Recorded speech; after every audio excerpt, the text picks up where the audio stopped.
Good afternoon, everyone. Good morning, whatever time it may be where you are tuning in from. Thank you so much for joining us for today's webinar, The 12 Natural Laws of Business in a Crisis. My name is Emily Sandilands, and I'm the community builder here at ZingTrain. Before we dive into today's session today, there are just a couple of, first of all, brief introductions I would like to do, and then some housekeeping items I'd like to take care of. I'm thrilled to be here with our two presenters today, Ari Weinzweig, who is Zingerman's founding partner and CEO. Hi, Ari. Hi. And Maggie Bayless, who is ZingTrain's founder and co-managing partner. We are coming to you live from all over Ann Arbor, Michigan today, but we'd love to hear where you're tuning in from in the chat. So feel free to just kind of say hello and let us know where you're tuning in from. Just to kind of hear where you're coming from. Boulder, Colorado, Midland, Michigan, Atlanta, Georgia, Chicago, Toronto, Alaska. Oh my gosh. Wow, they're coming in really fast, faster than I can tell them, but it's great. New Orleans, you're coming in from all over the place. Minneapolis, Memphis. Okay, great. Thank you so much, everyone, for tuning in. Continue to send those along. Mara Ferguson is here. She is behind the scenes. You can't see her, but she is here. Her and I are going to be monitoring the chat during today's webinar. Just so you know, we are big fans of taking notes, and so we've put together a PDF for you to take notes and refer to throughout the duration of today's webinar. Mara, if you don't mind shooting a link into the chat where people can download it, I would really appreciate it. Thank you very much. So be sure to look out for that. I'm going to leave some time open for Q&A at the end of today's webinar. However, if you have questions that you'd like to submit throughout the duration of today's webinar, feel free to send those in the Q&A box, which is right down at the bottom of your Zoom screen there. You can also send them over in chat, whichever you prefer. But the cool thing about sharing them in the Q&A box there is that you can actually give a thumbs up if you see a question that you really like and upvote it, is what it's called. So we can see which questions are really popular and get those asked during today's webinar. If you have comments, questions, if you're having technical difficulties, feel free to send those over in the chat as well, and Mara and I will get some answers to you. Importantly, we will be recording today's webinar, and we're going to be sending out the recording in the next day or two, so be sure to look out for that in your inbox soon. And also, we say sit tight because we have a pretty fun announcement coming at the end of the webinar today. So without further ado, I'm going to turn things over to Maggie, who's going to get us started. Thanks, Emily. Hey, Ari. Hi, Maggie. How are you? Good. Where are you? I'm at home in an extra bedroom in my house that has become my work from home space for the last 10 weeks. How about you? I'm at ZingTrain, where you usually are. I'm looking at that picture of you longingly. You know, over the past weeks, I've really appreciated being part of an organization that was working together to figure out how to deal with this situation that none of us have dealt with before. And I know that you've got a lot of people around the country that you've been in touch with, both as individuals and as organizations, and I've been doing the same thing. But I was realizing that some of the most helpful conversations that I've had have really been the two of us checking in, sort of noodling over what's going on and what to do about it. I think, you know, mostly they're short conversations, but especially early on, it helped me get some equilibrium. Then as I've gotten a little more settled into this new normal, with it's hard for me to believe this would be normal, but I found myself, and I guess this reveals sort of the essential inner trainer nerd in me, started thinking about the content that ZingTrain's been teaching over the past 26 years or so. And then, you know, does it still hold up when so much has changed? So that got me asking you questions about the 12 natural laws of business, which led us to think that this might be a conversation that would be worth having sort of in public, so to speak. Yeah, and a lot of the people I've been calling are on the call, so. Great, so maybe they'll jump in.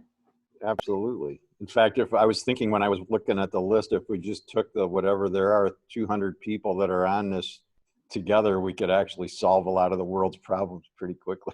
All right, so maybe we can have a sign up for like the next. There's a post session. The post session that's like problem solving. Right. So when you think, why do you feel like the 12 natural laws is an appropriate framework for this conversation? Well, I mean, like you, I guess I tend to doubt myself, and like you, we've known each other a long time. We both start kind of with like, what are we doing wrong? And, we thought this made sense. Does it really make sense? And so I kind of went through it in my mind a couple more times. You and I talked about it, and I started to reflect. And then I also did what I often do, which is write about it, because a lot of times when I write, stuff comes out for better or for worse that I didn't know was going to come out. In fact, it'll be in tomorrow's e-news, but I was just writing about banjos, which I know is something none of you have given much, or I'm guessing most of you, unless you play the banjo, have not given much thought to lately. But I got going on a whole long thing, which we won't talk about now.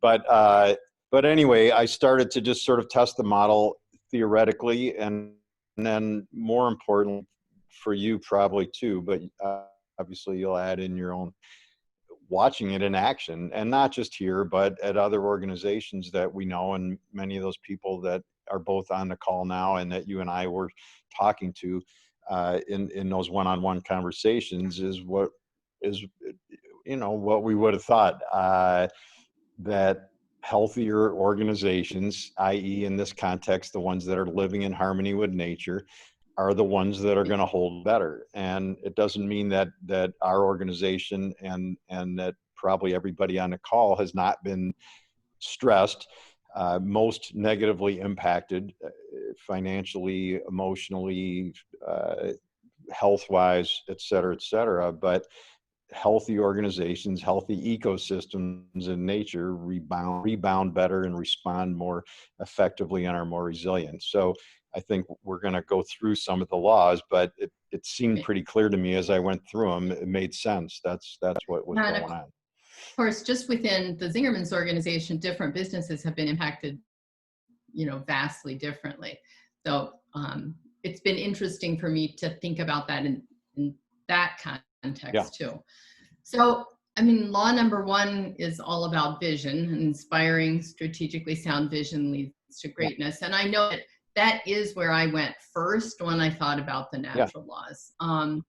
The fact that ZingTrain has a 2025 vision in place, and that we are in the process of rolling out the Zingerman's 2032 vision, did pretty quickly provide some stabilization for me, because you look at him, you go, is that still where we want to end up? And yeah, it is. It may take us a little longer to get there, and the path may not be the same, but the outcomes are where we want to go. And then we also, when ZingTrain got our PPP money and brought a chunk of our team back, we worked together to do an 8-week vision of what success would look like when we were sort of heads down trying to switch from being an in-person training company to virtual. So vision has certainly was the law that really jumped out at me. Yeah, I mean, yes, 100%. One thing that I've thought about, and you and I have talked briefly about, and we haven't done, which I kind of feel like we would benefit from, is writing a short-term vision for the whole organization. It occurred to me early on, and then I was like, I don't even know what date to write it in. In the first week or two after all of this started, I was really unsure. Now I think that we can. I talked to Lisa at the Roadhouse the other day about writing one for 90-day one for the Roadhouse. You have one at ZingTrain. And I guess for me, also, I know Kat Gordon's on the call, and I know she's done some really cool work around doing a vision. And Kat, I saw the email asking the customers to participate, which I thought was awesome. But Maggie, as you said, I mean, in the bigger context, I think that the 2032 vision, I definitely went through this. You know, people, everybody I was, or not, many people I was talking to were, you know, like, oh my God, everything's different. We have to change everything. Never mind about those visions. We're going to have to rewrite everything. And I thought, I don't know if that's really right for us. It might be for other people's visions. And then I heard it more, and then I started to doubt myself more. And then I went back and reread it, and then I went back and reread it again. And then you and I talked, and I talked to some other partners and talked to Paul. And I don't think anything needs to change. You know, it's 12 years out, so there's a lot of time between now and then. Right.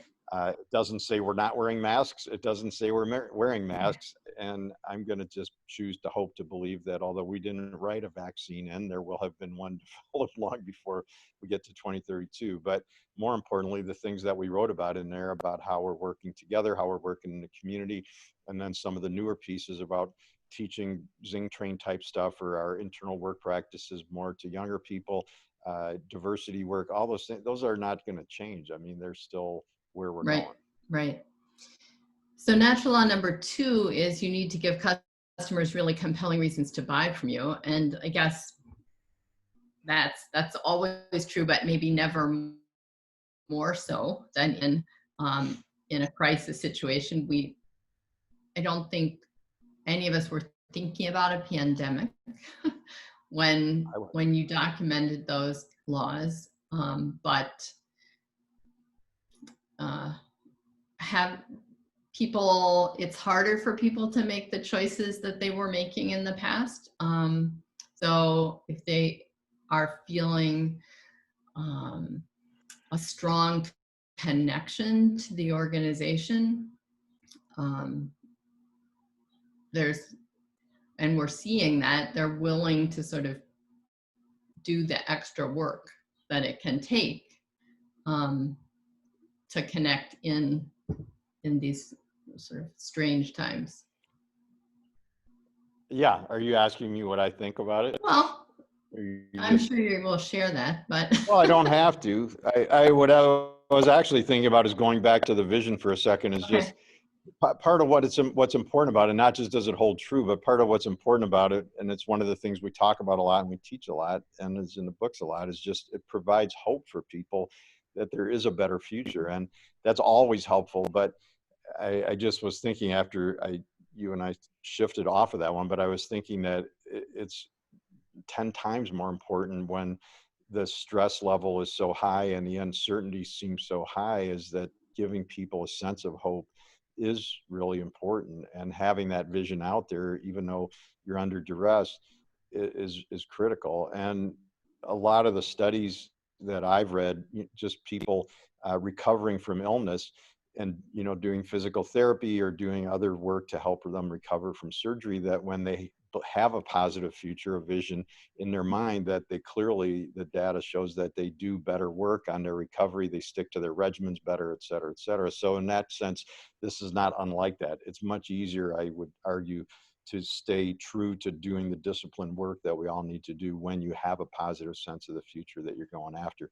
And then flipping from that to the second natural law about having compelling things, I'll just restate what we talked about in the HOPE webinar, because I'm not sure everybody was on there. I'm guessing most people weren't.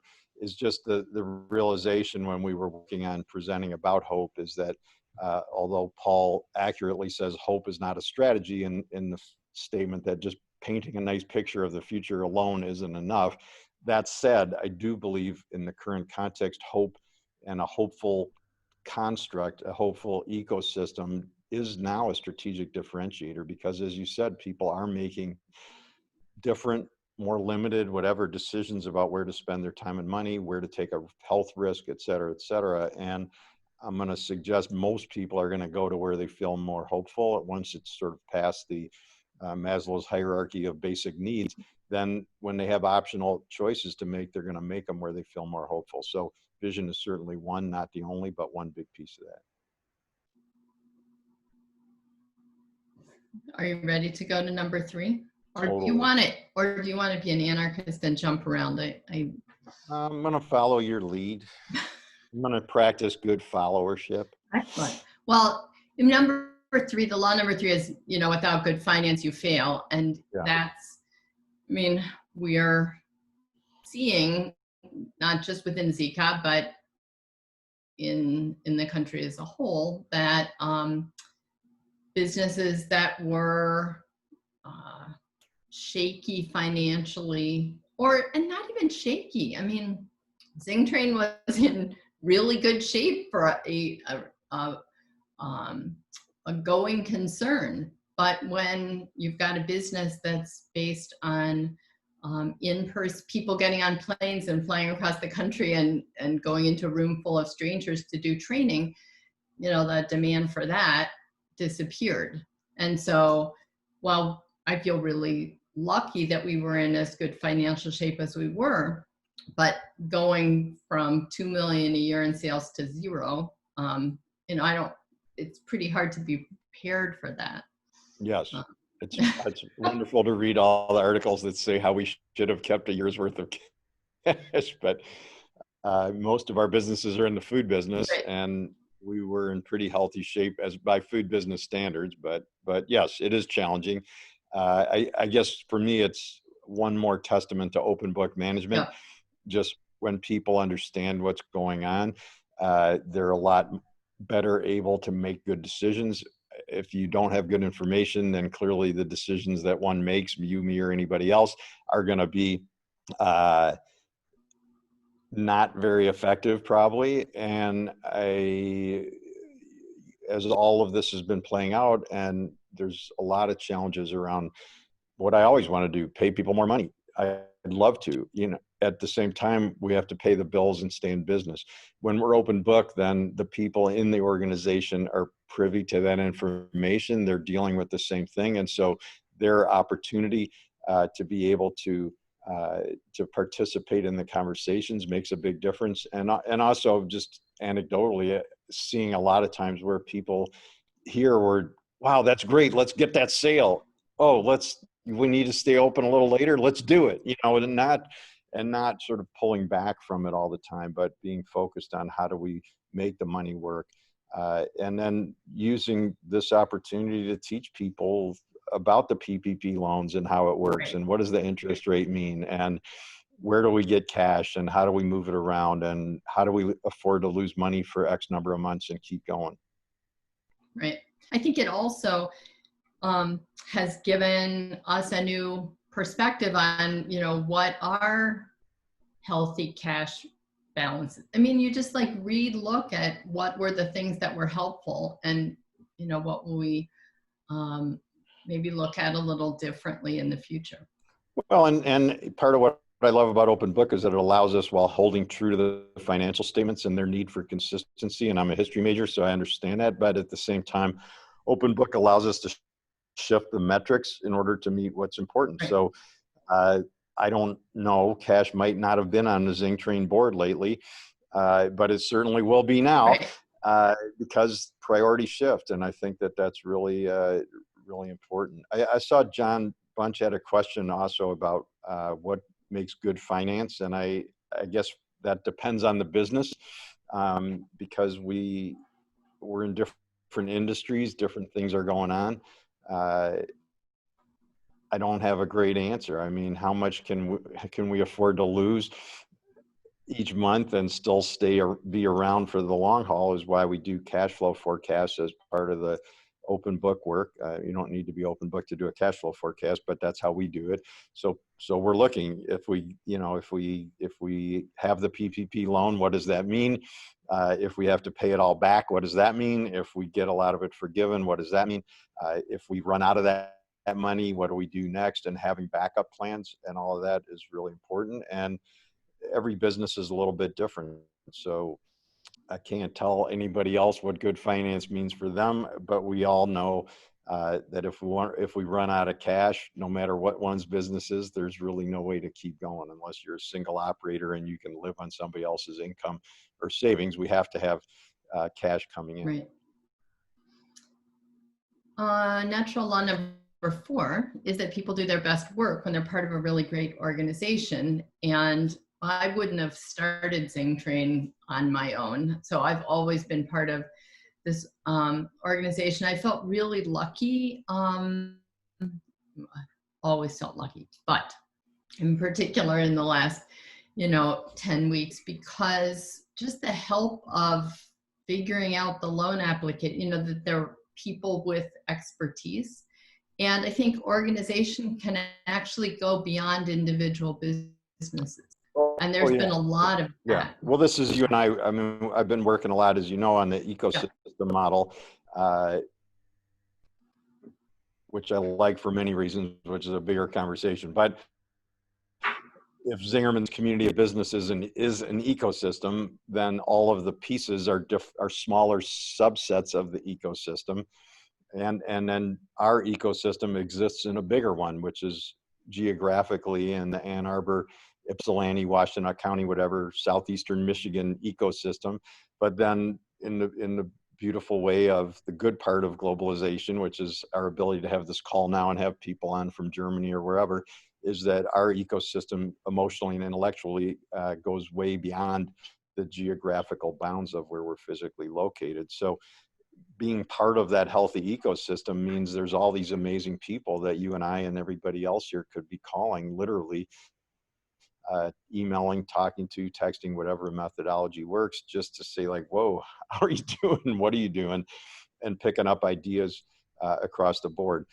There's a Phil Jackson quote, the basketball coach of the Bulls, my childhood team, or young adulthood team, that said, I'm going from memory, but the strongest value to the individual is the team, and the strongest value to the team is the individual. So we want to be able to reinforce the individuality, creativity, uniqueness of everybody in the organization, but we also want the organization to bring out more of the individual. And I think it's safe to say that none of us remotely know all of what we need to know. No one does. And it's really, although the creativity and ideas come from an individual, they're enhanced without question by the quality of the group around the individual. And hence natural law number 4, people do their best work when they're part of a great organization. So a wonderful idea put on the emotional or intellectual table, but no one listens, is sort of the tree falls in the woods. Does anybody hear it? It's still an equally good idea, but it's not put to use. And then also, I think you've seen the same thing I've seen, which is it's actually kind of blown my mind and inspired me just how much people have stuck to the rigor. Meetings happen, they're on Zoom instead of in person, but the meetings happen, there's still agendas, we still end with appreciations, people still have good conversations, people still follow the 3 steps to great service. We've added more sanitation stuff, but the same things basically apply. And so in some ways, it's actually impressive how little has changed in that regard. Yeah. And I think that stability and that rigor allows us to adapt more quickly to the things that need to change. If everything's changing at the same time, it's sort of like running on ice. It's a little hard to do. If you're stable in 85 or 90, 75%, it's a lot easier to adjust where you need to do that. Right, which is, again, getting back to these laws sort of as a foundation. Yeah. So number 6 is if you want, 5. Giving great go service. in any order you want. I just wrote them in that order. It doesn't mean you have to. I know, and then you would have changed the order. Yeah. But if we want staff to give the best service to customers, then we as leaders need to give great service to the staff. Yeah. That can be, it's actually one of the things that most of us who are leaders in the ZCAB both like the most, and can be really hard, especially when you're talking about, in some cases, needing to lay people off. Yeah, very, very hard. I guess just thinking back to your original question, I mean, do these still apply in the context of a crisis? Yes, and even more so. When people are questioning whether they should stay in their job, when people are questioning whether they should go to work, when people are questioning, does their work matter, then all of these things that we're going over help I believe, most of them to feel more connected and more grounded in what they're doing. And I can say probably without hesitation that there's not a lot of human beings that like being treated badly. And under duress, no one likes being treated badly. And if we give people great service as leaders and help them feel honored and recognized and welcomed, then the odds are going to go up that they're going to want to be here, that their energy improves. And then when guests come either in through the businesses, come up through drive-through or on the phone or on email, that they're going to pick up that positive energy, which starts with us as leaders and then is passed positively in a supportive and caring way through the staff to the guest. So yeah, absolutely. It's always important, and probably more so now than ever. So there's a question in the chat saying giving great service to staff is an interesting one. How does HR fit into that equation as an intermediary or mediating group in organizations? Well, I don't know. In other organizations, it probably fits in different. I mean, here it's one piece. It's not I guess it's probably not the first interaction, because our organization is not saying this is the only way it needs to be done, but we're not set up to funnel everything through HR. So it's mostly just conversation to conversation, person to person, human to human, whether that's a manager, a partner, a peer, a coworker, a colleague, whatever it might be. I think HR's role is also a little bit different within each of our businesses, depending on who the HR person is, or what we call department for people, and who the partner is and what's going on. But I guess I would say it's as much a mitigating, calming force, and then, or presence, and then also a presence in terms of helping people in a big way from a service standpoint navigate all these things that employment, none of us did. I think the last 2 months up until a few weeks ago is the only time I can remember in decades that we weren't hiring. Yeah. So I think having HR people who are engaged and able to help the staff navigate through that and help us stay on top of all, every 48 hours we're getting more directives. I'm not complaining. People are trying to figure out at the government level too. So that we stay aligned with what we're supposed to be doing from a formal procedural standpoint with the state, and all of that is really important. And they've been really I guess helpful. I would just go back to that for us, giving great service to the staff is following those 3 steps to giving great service, figuring out what people want, getting it for them, and going the extra mile. And I think that in times of crisis, people want to know, it's back to the vision. Where are we going? Yeah.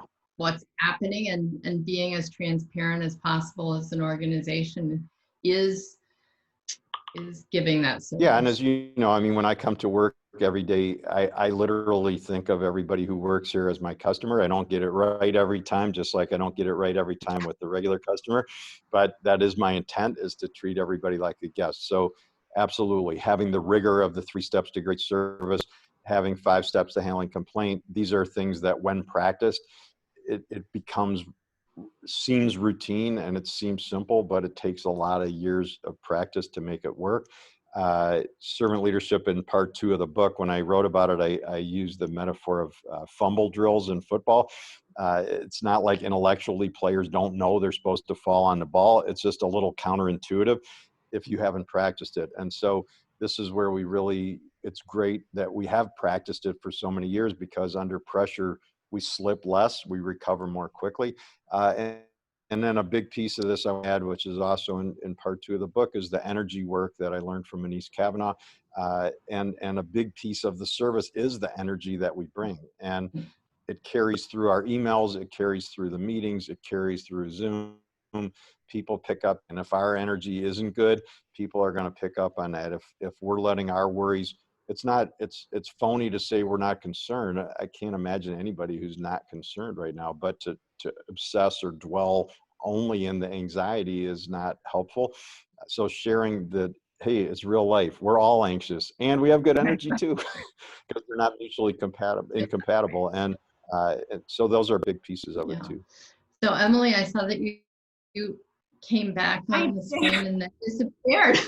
I did. You have some questions that you wanted to. Yeah, you actually touched on this, I think, in your last answer. But Jackie posed the question about some of the ways that number 5, natural law number 5 works at Zingerman's, and it sounds like, hopefully, Jackie, that I think you touched on that a bit, which is why I came on and then came off the screen. It's literally just the same stuff that we would do with a customer. So I mean, it's the 10-4 rule, which we've now jokingly said is the 10-6 rule, but smiling and making eye contact, greeting people. I wrote about in part 4 of the book, in Power of Beliefs, that I have come to believe that one can express pretty much any emotion and read all emotion through the eyes. So that's being put to the test right now. I did read somewhere that an organization is doing teaching or training, Maggie, I meant to tell you yesterday, on how to read eye movements better from a service standpoint. So that's part of it too. Going the extra mile, small thing, but the little gifts, the little nice stuff that we do. The bakehouse gifted a loaf of bread twice a week to furloughed staff, just a way to help keep them connected. Small stuff. Coffee company gave frac packs or individual ground coffee packs to furloughed folks so that we could help them stay connected. I mean, these are simple things, but they do make a big difference. Great. Emily, did you have anything else while you're here? I had another question, not about Emily. 5, but Lena had a great question about the 12 natural laws applying to the end of a business and how it closes itself down. So I don't know if you want to talk about that now or after we wrap them up. But well, you asked. Let's just run with it. Question, yeah. Okay. Very good. No one's ever asked that to me. I guess what I would say is that they apply to life. In part 3 of the book, I had the realization when I was working on stuff about self-management that the 12 natural laws of business were really the 12 natural laws of living a good life. And I realized that everybody I had ever met that was leading a fulfilling life, I don't mean necessarily making the most money, but doing what they wanted to do in a way that was ethically and values-wise aligned with what they wanted, was living in harmony with those natural laws.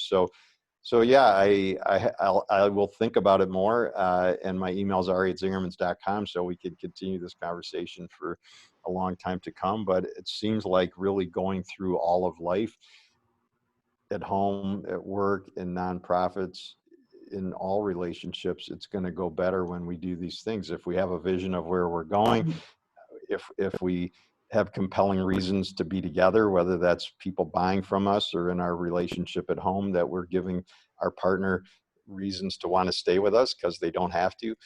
We do need to make the money work, and on through the list, I do believe that they work in all formats, in all contexts.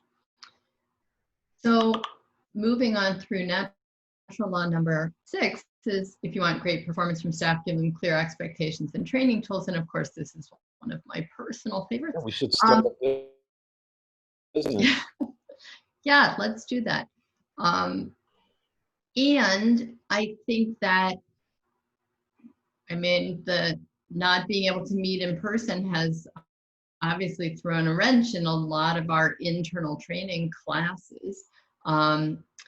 A lot of training is happening. We've always said that probably 85% of our training was on shift. And when everyone has in many ways gone back to a startup situation, and so the new systems and protocols and expectations are being developed and taught on shift, but we are getting to the point where we're starting to think about how do we get ZCAB-wide classes going again. And I'm guessing that we'll do more things virtually. I mean, we weren't doing any virtual classes before. I'm expecting that will change. Yes, we don't know. I was just talking to Ron Maurer this morning about it and suggesting we could be doing them outside, which I like to do anyway. So, so maybe that's good. And I was suggesting to Maggie, maybe we should get a little tent covering and have ZingTrain seminars outside for a while. Won't work after October, but for the next few months, it might be a nice idea. Yeah. They used to have class. There were schools before there was air conditioning. That's true. That's true. So number 7 is another one that has really resonated with me. As I was thinking about this in preparation for this conversation, that successful businesses do the things that others know they should do, but generally don't. Yeah. And when we're teaching this in the Zingerman's Experience seminar, there's an exercise that we often do where we ask people to reflect on what are you avoiding doing that you know you should do in your business, but you don't do because it's hard. Yeah. And I realized that ZingTrain has been thinking about and talking about and experimenting with online and virtual training courses for several years. We tried a few different things. We really didn't go full out until we didn't have any choice. And then it's really amazing what we've been able to accomplish in the last, 8 weeks. And it just made me realize that a lot of times what a crisis, change, even if it's change you don't want, always offers opportunities. So I think this crisis has forced a lot of businesses to kind of rethink things. And if we can survive, we're going to be better on the other side. But I feel like that's also true for us as human beings going through crisis. Yeah, I part of what I was writing about with the banjos, which Mara, by the way, if you could put the link to sign up for the e-news, because somebody's going to ask, that would be great, was in the context of people changing beliefs. And I've been working on, it's not in part 4, clearly, since that came out, but working on what I believe triggers people to change beliefs. And I wrote in there that I added one today or this week, which is not that hard to figure out in hindsight, but sometimes we don't think of things until the situation arises, as per what you just said. And that's that in traumatic situations, people are more likely to change beliefs more quickly, as you just described. I want to go to another piece of this, though, which is not just that we become more open to new things, but doing natural law number 7, the things everybody knows they should do. It's also holding true to the rigor that got us to where we are. I know Vern Harnish is on the call. He and I both are big believers. He says the leaders are readers. So there's no question. Most of the people on this call are still learning. They're still working out. But there's a lot of people in the world who have stayed home, and I don't know how to get Netflix. I've never done it, but they're watching TV, and I'm not judging them as people. But if you look at the in quotes downtime, because for me, and you probably hasn't really been much downtime, but if you look at in quotes the downtime as a chance to just get more writing done, get more reading done, learn new things, study new areas, then by the end of whatever it's been, 10 weeks, you've learned a lot of stuff. If and even if it's spending more time with your kids, so it doesn't have to be about work, but just taking advantage of it in terms of qualitative improvement. Those are the little extra things too, because it's very easy to sink when the news is as difficult and challenging and emotionally out there as it's been on so many fronts right now. It's very easy to let go and lose that regimen and lose that rigor. Which, you sort of address number 8 too, which is to get to greatness, you have to keep getting better all the time. Yeah, and that's not to your question about do these apply in a crisis. It doesn't get suspended just because there's a stay-at-home order. and in fact, we need to even get better than we normally would, because it's harder, right? And people are, if there clearly is going to be an economic setback, and I'm not an economist and I'm not going to make forecasts on what's going to happen, but it's clearly not going to be better than it was in the first few weeks of reopening. We need to be even better at giving guest service, better with food quality, better with making it a great place for people to work, and finding new ways to improve. So with ZingTrain, that's clearly been one thing, is doing classes online. Our baking school has done classes online, same thing. I'm sure Amy and Frank and Sarah Molinaro thought about it, but never did it. And it's actually been booming. And in a great way, as same as ZingTrain, we've been able to have people like from Hawaii and wherever that wouldn't have spent the time and money or couldn't to come all the way here for a class, logging on to do stuff. So that's opened up whole opportunities. At the Roadhouse, we've added 3 or 4 new products. We've just added 15 picnic tables out front, and we've put all sorts of garden stuff out there, plants for decoration and also vegetables, all stuff that we wouldn't have probably done if we wouldn't have had this. So got to keep getting better. Right. Now I know about banjos. Next webinar though. Yeah. So then these next two go together. Success means you get better problems, and then also sort of whatever your strengths are will likely lead straight to your weaknesses. Yes. Well, I think that's clearly the case. So, well, businesses, I was using the example of because we just had a meeting the other day to restart the West Side Farmers Market, which is the little farmers market we do on Thursday evenings at the Roadhouse. A lot of people will have seen the vision because it's in part 1 of the book that was written many years ago. But that market, in a not bad way, but we've often struggled because it's smaller. It's not as full of vendors as the main market by the deli, so people miss sort of that buzz of energy that you get when it's really busy, and there's not as many options to choose from. And we all know in a retail setting, historically, people really like they like to buy when it's a lot of hubbub and everybody else is buying. And then all of a sudden, with all of this, I was like, oh, now all of those are downsides. And this little market without a lot of vendors and without a lot of people, with big parking and lots of open space that didn't seem very crowded and energized on a bad day, now becomes a really big selling point. You can come and easily stay 6 feet from people.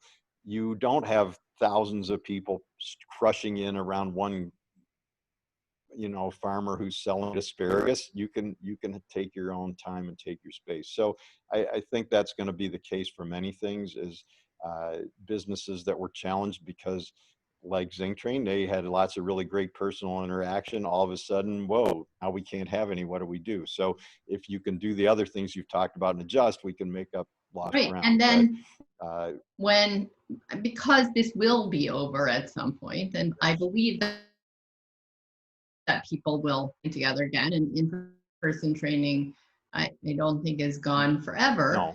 But we'll never go 100% back, right? So we'll have the virtual and we'll have the in-person, which will end up being twice as good, maybe 3 times as good. I think at least 3 times as good.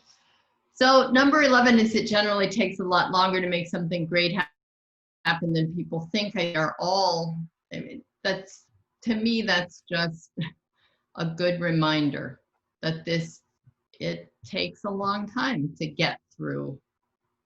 Yeah, well, and I was just writing for the summer newsletter. I especially in the first 2, 3, 4 weeks of this, and everything was all over the place. And like a lot of people on this call, I was on 100 other calls trying to hear what other people were doing, and everybody's trying to figure it out. And there's a lot of pressure. I felt a lot of pressure. Maybe it was just me, but we got to come up with what everybody's saying this, everything's going to be different, and the people who innovate the most are going to do best, which is not shocking news. That's, in my mind, been true for eternity. Probably should be on the natural loss list. But anyway, I kind of realized over the last 3, 4, 5 weeks that there is not really a giant rush. Some things like health codes we need to adjust quickly, of course. But trying to change the entire business in 2 weeks isn't always a good idea. And metaphorically, I just wrote in the summer newsletter, I started to shift my mindset, and I started to realize this is really like a marathon through a minefield. And it's not about being the first one to the other side, because there's a risk of being first in a minefield that I don't necessarily feel egotistically driven to be able to claim that we did. And if you do get through, it makes a fabulous story if you were first. But I would rather go a little bit slower and a little more mindfully through it and come out the other side. To wit, today was the was the first day, or yesterday, I'm sorry, was the first day that we were allowed to open dining rooms. The governor announced it last Monday night. there's certainly this feeling like, oh my God, we've been closed, we got to get open. And then it was like, okay, we don't know where half the staff is. Yes, in theory, we've been getting ready for that, but we didn't know if it was going to be in August or in July or October. So in a way we're ready, but not really. And it was like, let's just slow down, take a deep breath. A few more days of not having the dining room open and just doing carry out is going to be okay. We got this far. Let's do this right. Let's make sure we get the staff trained on the new procedures. Let's make sure that we've got people in place. Let's make sure we know what we're doing. There'll still be problems, but less of them. And so we're going to open this coming Monday, and we didn't race to be the first one in town to get open again. So I want to actually end with law number 12. So before we get to that, that's about appreciation. I appreciate you appreciate that. Yeah. So I want to end with that. So you mentioned that there are a few additional laws. I mean, sort of every time I teach this with you, you have a few more ideas of things you've been thinking about. And were there some that you thought are particularly relevant now? Yeah, well, I think they're all relevant because they're natural laws, so they apply all the time. And like many things in nature, I'm not even saying I made up these laws that we've just gone over. They've been in place from time immemorial. It's really more my own learning about them that made them clear to me. But some of the ones that I wrote about in the e-news last week seem particularly relevant. One is that the healthiest ecosystems in nature have always been and always will be the most diverse. Clearly relevant right now. Humility is clearly an important part of a healthy organization and a healthy ecosystem. I'm working on a pamphlet that'll be out this summer about humility, which I guess seems particularly timely right now. But if one is not humble, then one's not open to other people's input. One's not open to understanding problems that might have been staring one in the face because we just don't see things. So the humility piece is really big. A third one is that we know that healthy organizations are always going to be leading with positive beliefs. And that doesn't mean that we don't see the problems. There are clearly some pretty significant problems in front of us right now. One is new, one has been around for centuries that we want to deal with. So it's not saying those don't exist. It's saying that we can turn negative into positive. So it's not Pollyanna, it's just the belief that we can make something good happen out of the bad. And then one to add clearly that's super relevant right now that you and I were just talking about this morning, but I've long been saying, and this proved the point if I needed proof, it's all out of control. And I would just, in all seriousness, suggest that, you know, people keep saying how much is going to change if we changed one thing. If we just got the word out of control out of our language, it would help. Because in the same way, without getting political, in the same way that having a Declaration of Independence that says all men are created equal, but then not practicing it, creates a dichotomy and an incongruence that causes pain and discomfort. In the same way, we're creating that incongruence all the time by repeating over and over in meetings and in conversations, we got to get this under control, when the reality is we don't have control. We have influence, and I believe in exercising that influence, but when we have the illusion of control, then we set people up to be frustrated and feel like failures when it's out of control. But if anybody thought they had control or believed they had control up until March, reminder. I hope that's over now. So it's saying we don't have influence. It's not saying we're helpless. It's not saying that we can't be active and create the future of our dreams through the visioning and the other work. But it is saying we do not have control over what the customer does, over how the neighboring state responds to the pandemic, over the person down the block's behavior. These are things that impact us, but we can't control. We have a good question here about law number 8. Okay.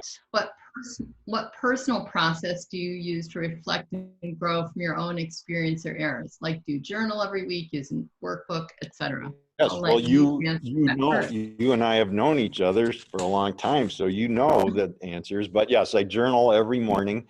I swear by it. I've been doing it almost every morning for 30 years. I had not read Julia Cameron's book, Artist's Way, until long after I was doing journaling, but it seems to be a really wonderful, I mean, not seems to be, it is a really wonderful resource for people about getting into it. And I will say, I didn't know this at the time, but now more and more as I talk to people who are doing well in their lives, they have some methodology, some rigor and regimen around self-reflection. I do it every morning. Some people do it at night, but I think that's a really big piece for me. As most of the people on this call already know, I run every day.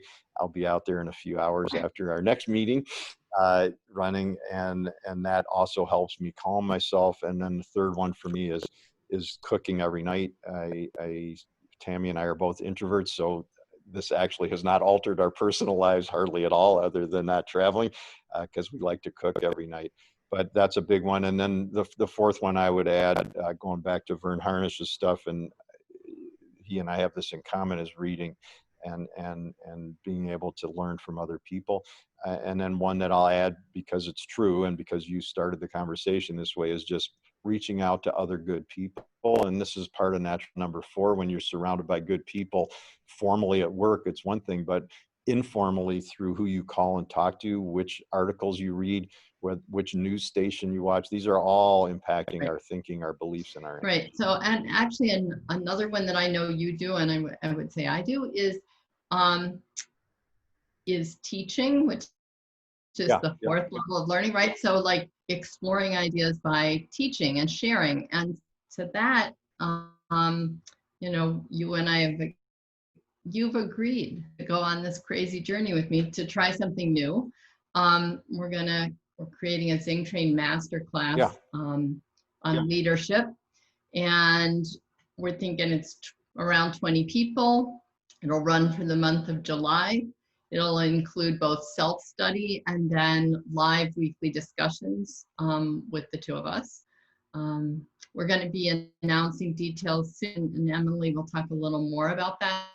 Registration open, I think, the last week of June. So it's not a format that we've ever done before. Although actually we've done it internally in our leadership development program, but in person as opposed to virtually, and always within the organization as opposed to externally. Yes.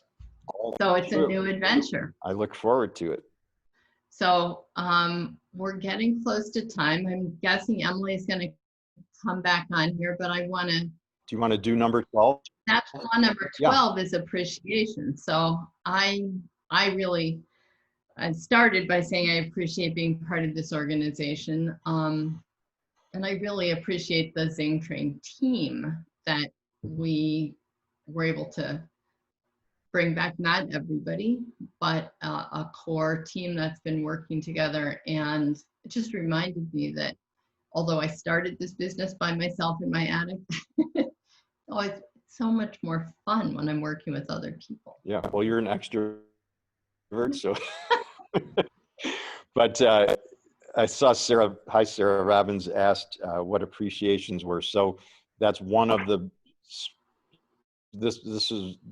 all of these natural laws are A, mindsets or philosophical approaches, and then B, part of the work is to create systems and rigor that reinforce them and keep them going, because our intentions are usually good, but if we don't create systems and structure, we tend to fall off. The appreciations are a system that helps all of us to be more focused on staying positive, especially in the face of adversity. I learned it from my friend Lex Alexander, who I've been friends with for 30 years in North Carolina. And it's super simple, Sarah. You end every meeting appreciations. So we do it literally at every meeting. On Zoom, we still do it. We do it in person. I don't mean a one-on-one, although you could do it that way too, but it's just 2 minutes, 5 minutes, 10 minutes, depending on the size of the meeting, to be able to appreciate. And it can be appreciating the staff. It can be appreciating somebody on the call. It could be appreciating your significant other. It could be appreciating, I've been appreciating the Independent Restaurant Coalition group a lot, because it's been again, part of law number 4, being part of a great organization that's been really helpful and is making positive changes that are helping our industry in Washington, which is awesome. So that's a really big one. And I think it is just a mindset too, which is just trying to remember to find the little even under duress, and to find the joy and the beauty. And I've been writing a lot about that in the weekly e-news, because it's very easy when things seem dark in crisis, like you framed this, Maggie, to not see those, and yet the flowers remain beautiful.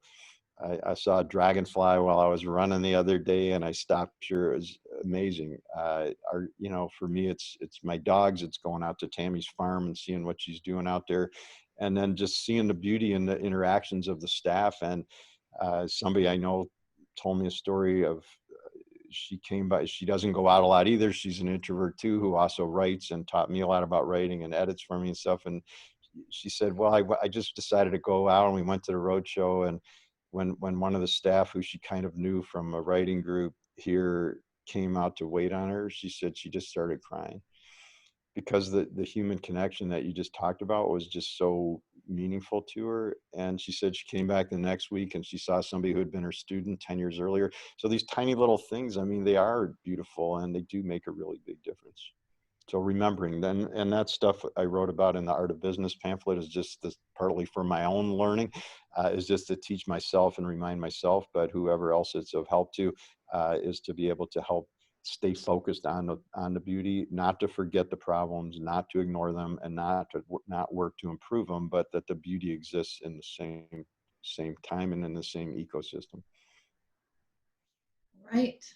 Well, there are lots of appreciations getting written into the chat, which I really appreciate. I appreciate everyone who was here today. And I appreciate Emily and Mara behind the scenes, who did all the work to kind of make it, the magic happen. Happy to be magicians over here. I appreciate you both, and I appreciate Mara. I gotta say, Mia says she appreciates the delicious bacon that a friendly zinger sold her back in February. She can still taste, she said. A lot of other great appreciations coming in. There are a couple of questions. Go. We don't have a ton of time. I want to be, again, mindful of folks' time. So if you have to hop off, we will get to some more questions here, but just so you know, we will be sending the recording, as well as a sort of early VIP list. If you want to be the first to hear about this masterclass that Ari and Maggie will be leading, we will be sending out a form, so you will get exclusive first access to hear about that. So look for that in the follow-up. We'd love to have you on that list. So in the meantime, we'll just get to maybe one or two questions here. Let me just pull them up. So John says that training is most often an internal function. ZingTrain is both a business and an internal support unit. So how do you balance that equation? Well, that's a great, Margaret, I'm going to let you take that one. Okay, and then you can add whatever you want to say, of course. So ZingTrain, when ZingTrain started and it was just me, the deli and the bakehouse, which were the two other Zingerman's businesses at the time, were my first clients, and I worked with them to help develop their training and to set sort of the internal training standards for the Zingerman's community of businesses as a whole. But once we got those systems in place, then other people are able to leverage those. And we've always been very decentralized in terms of training. So we have managers and partners and frontline staff in all of the businesses who are certified to teach internal classes, and probably 85% of our training is on shift.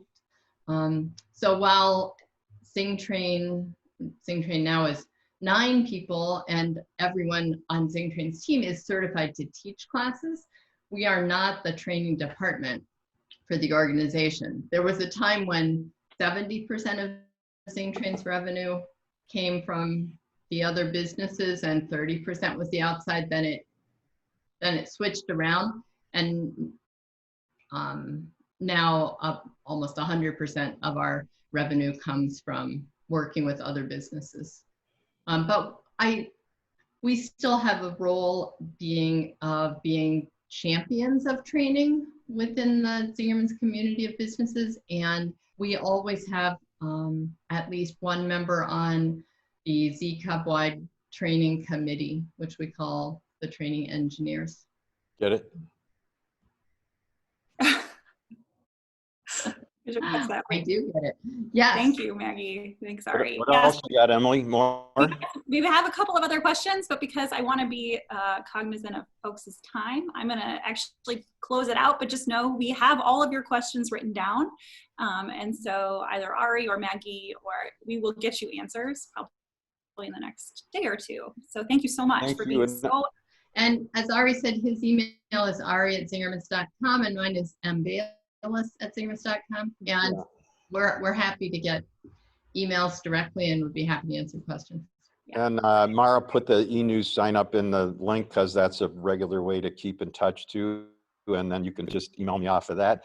And I just want to thank, I mean, I'm just looking at the names of all these amazing people that are on here. Rick Bayless, thank you. Sarah Woods, I miss you too. Stefan, nice to have you from Germany. I'd like to go through the whole list and just say hi, but you all are an inspiration to us, and I mean that. And it's just being part of something so great and such amazing people is such a huge part of getting through this. So I'm honored that we're contributing to you, but please know you contribute just as much back to us. So thank you. Keep on going, and let's talk soon. See you soon. Thanks, everybody. Well, thanks, everyone. Bye-bye.